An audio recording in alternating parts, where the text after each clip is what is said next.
All right, let's jump in and talk about the business of art.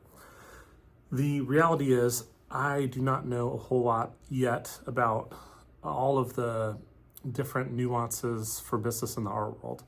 But I want to talk about art and I want to talk about business, and then I'm going to talk about the business of art that I've discovered, at least so far. So, to give you some context of why you should listen to me at all, I would say that right now I'm 45 years old.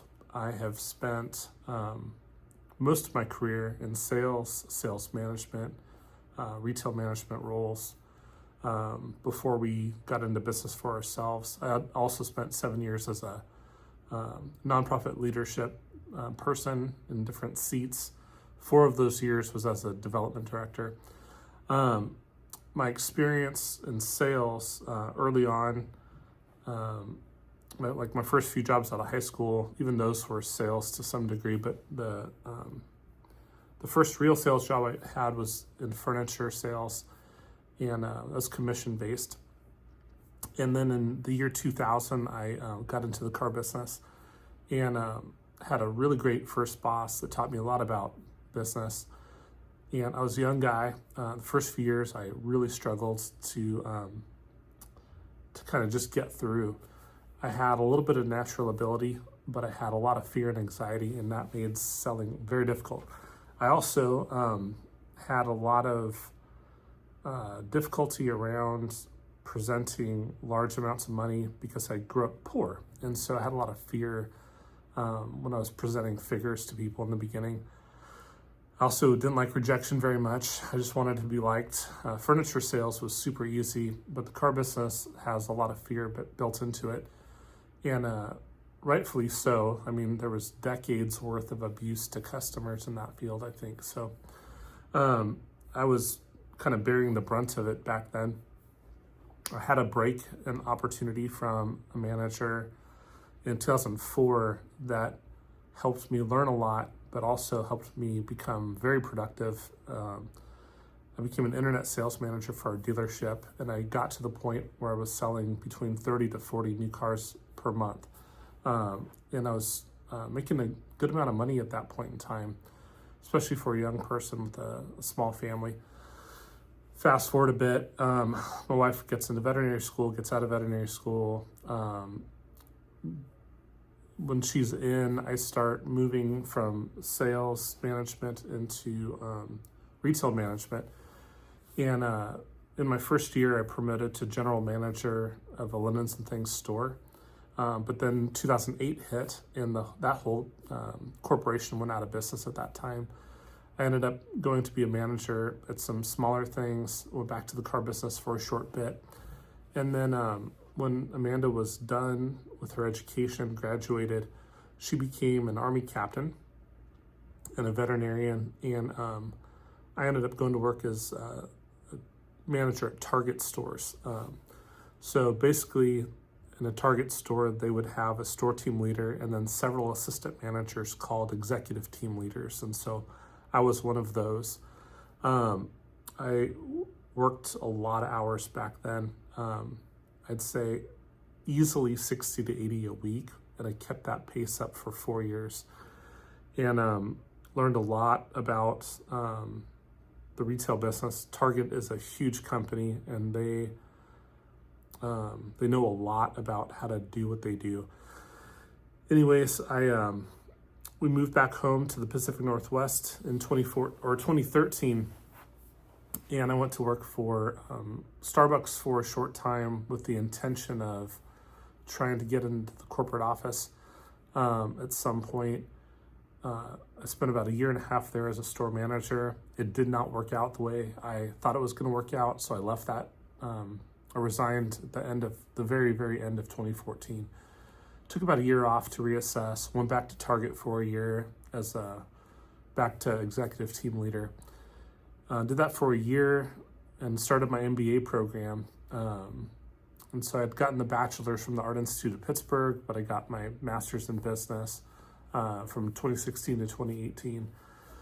And then I spent 7 years from about 2017 to 2023 in nonprofit leadership roles. before we started this pet store that we own. And I've been managing that for the last 15 months part-time.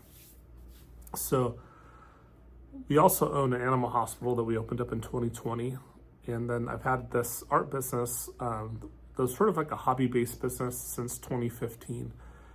And I didn't really take it fully seriously until probably the summer of 2023. I didn't know what to do with it. I didn't know exactly what I wanted it to become. I had done a lot of really good work in a lot of different ways. I had initially moved towards branding type services, graphic design, website design, logos, identity systems. But I just couldn't find enough work steady enough at a price that was affordable to the client and that I could justify taking on. And so talking to some friends of mine that had been in business longer than me, some things started to kind of come to the surface, and I started falling in love with traditional painting again. I kind of enjoyed it in high school, but I didn't feel very good at it. Animation school had me do digital painting. So by the time I got back to traditional painting in 2017, 2018, I had some strong drawing ability, and I knew a whole lot more about color. And so I basically taught myself to paint and fell in love with the process of it. And so from that point forward, I have been really studying the business of art and trying to figure out how all of my lessons over the years could apply to this. In the present situation that we're in, owning 3 businesses, the animal hospital does about $3 million a year in revenue. It's a big hospital. It has had 3 or 4 doctors the whole time, plus occasional guest doctors that come through there. Our startup pet store, the first year did about $350,000. This year we're pacing somewhere between $500,000 to $600,000 in revenue. Our business has always stayed small, but the businesses I did before that, at this point in my career, I have sold millions of dollars worth of merchandise, millions and millions of dollars worth of merchandise. And so I feel like I've sold just about everything at this point, and I'm trying to take all of those lessons and apply them to art. So what can I share that would be helpful today? Since this is the very first video I'm going to be doing here on my channel. And what I wanted to talk about was the advice that is sometimes found on YouTube related to business. And I listened to some stuff recently, and some of it was very good information. Some of it I could tell the person hadn't sold a whole lot of things before in their life, and I think that they were regurgitating other people's answers rather than coming at it from personal experience. And that's sort of dangerous a little bit, because some of that advice you probably shouldn't listen to, I guess is the best way I could say that. I don't want to come across arrogant by any means, but when I see a young person that is 21 or 22 years old that's giving $1 million sales advice on a YouTube channel, I just have a hard time believing them, because it takes a while to learn this stuff. It's not something that happens overnight. It's not, unless they grew up in a very entrepreneurial family and their parents poured into them a bunch of business acumen. It's just really rare to have a young person that has sold millions and millions of dollars worth of merchandise simply because of time. I think people underestimate how hard it can be, especially when we're talking about small products, to get to $1 million in sales. It's not the easiest thing in the world. And so to hear these people give all of this great advice, some of it is good, and some of it, like I said, I don't think you should listen to. And I think that's the first principle that I want to talk about is a lot of the advice that is on YouTube comes from experience, but it's also like looking into the rear view mirror and looking backwards on how things have been, I'd say during the 1900s, as well as maybe the first 2 decades.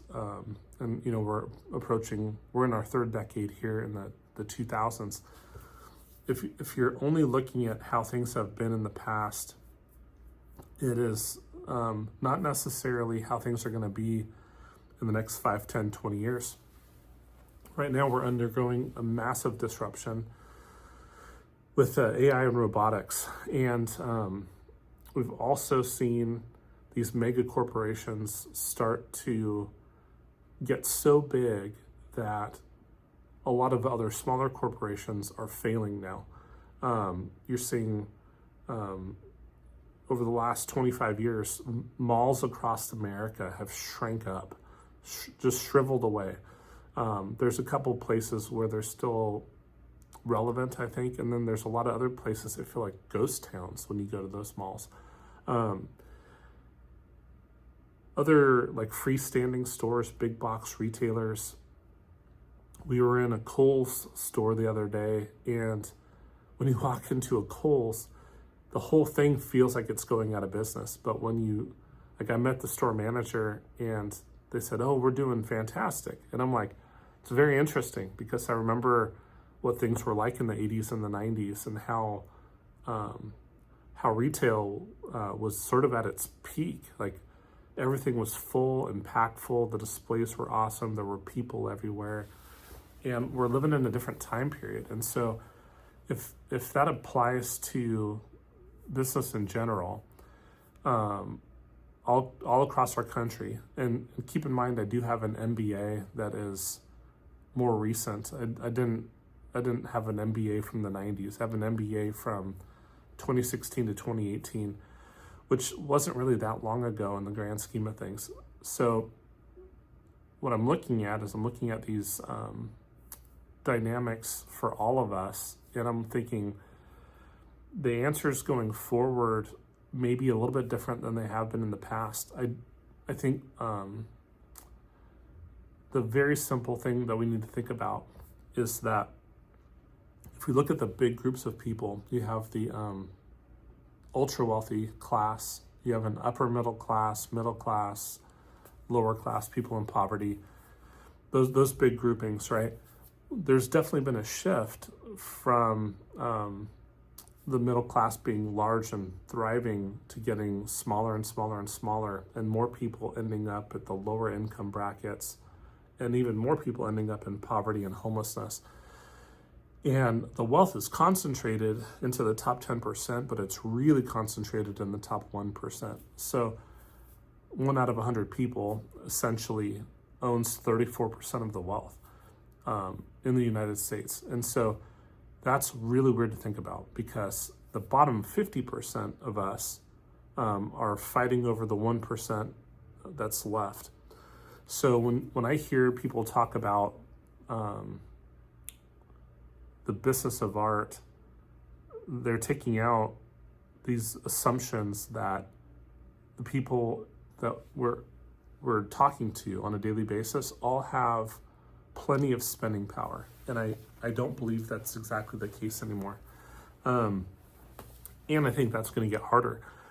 So I think that there's sort of 2 answers for the business of art in the future. I think one of them is there's still going to probably be a category of the higher end art, because there will be people that have plenty of purchasing power.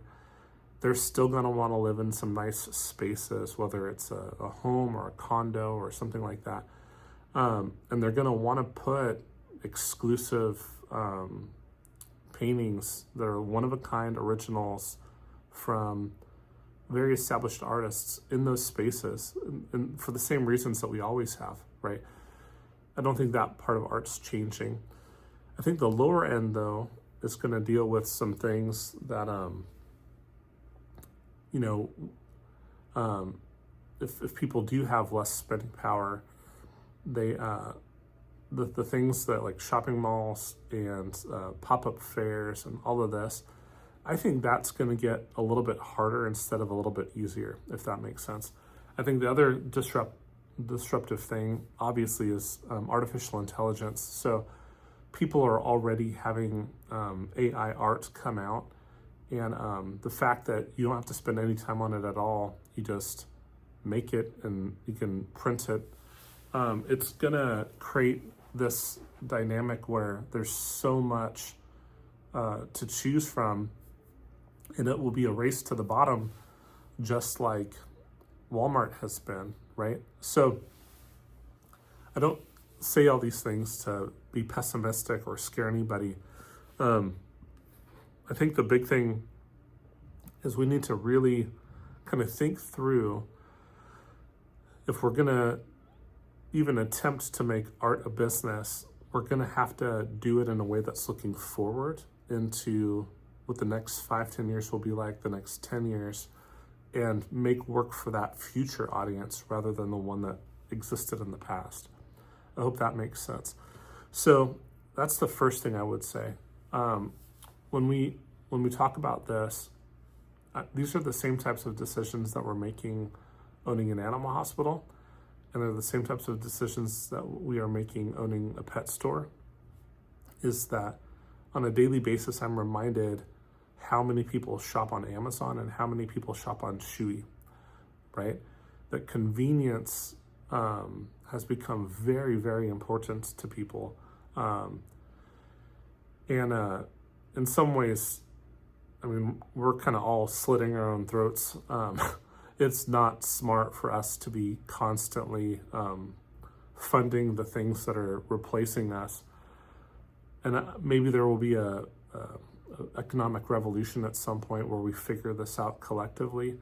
But I don't see the people that are inventing AI and inventing robots to replace you slowing down anytime soon. In fact, if you listen to guys like Elon Musk or Mark Cuban or the open sea people, or anyone that's in this space, they are heavily investing in this. And so it's not going to go away. It means that most of us are all going to have to adapt to new ways of doing business. So I hope that makes sense, and I hope it doesn't freak anybody out too much, but it's a really honest assessment of kind of where we're at the moment. So graphic designers, all of you guys know that we're facing things like Wix and Canva and a lot of do-it-yourself solutions that didn't used to exist. They do now, and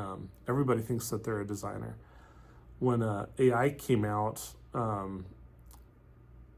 in a usable format through ChatGPT, it's remarkable how many people are writing books now, right? People that never wrote a book in their life, never saw themselves as a writer, puts their ideas into AI and has a book created in a day. So what's that do to writers when you have a bunch of people that are basically using these tools to create products rapidly? Like it's a real challenge. It's why the writers in Hollywood had protested for a while. And so